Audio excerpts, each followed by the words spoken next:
Aujourd'hui, on se retrouve pour faire du kéfir de fruits. Il y a un nouveau petit bocal à kéfir, le Kéfirco, qui vient de sortir et c'est avec plaisir que je vais vous le présenter. C'est un bocal en verre, facile à attraper et qui est équipé donc d'un couvert avec deux grosseurs de grille, couvercle que l'on peut fermer complètement ou entrouvrir pour pouvoir filtrer notre kéfir et garder les graines à l'intérieur. Alors là, on va préparer pour le moment un kéfir. Donc pour faire un kéfir, on a besoin de graines de kéfir qui vont donc ensemencer notre préparation. Alors ces graines de kéfir se trouvent sur internet, elles se donnent, c'est une internaute qui me les a envoyées par la poste et je la remercie parce que depuis son kéfir travaille à fond. Donc on va mettre des graines de kéfir, on va mettre quelques rondelles de citron. Là ce sont des citrons du jardin.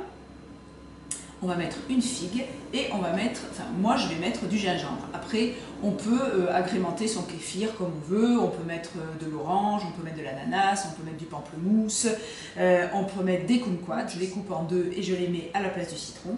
Et donc à la place de la figue, eh bien, vous pouvez mettre du raisin sec, donc un fruit sec qui va apporter des minéraux et du sucre à votre kéfir et qui va le nourrir.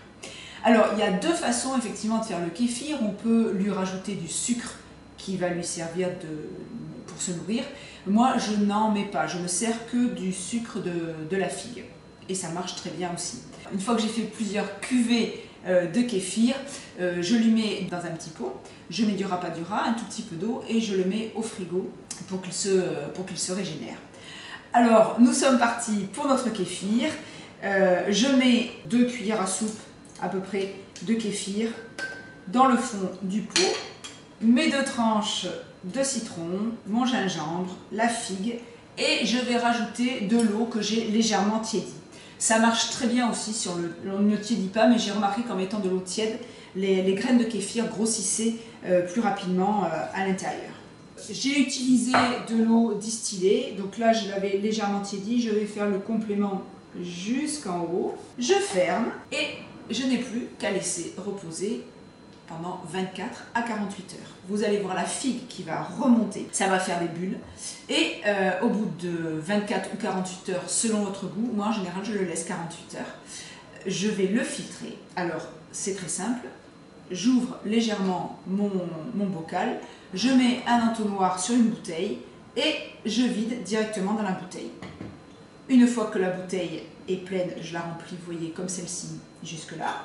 Je ferme ma bouteille, je la garde à température ambiante pendant encore 24 heures pour que le gaz se forme à l'intérieur de la bouteille et après je le mets dans ma souillarde, dans ma fameuse souillarde, je le mets au frais ou vous le mettez au frigo et je le conserve ainsi plusieurs semaines, il n'y a pas de problème, ça ne bouge pas.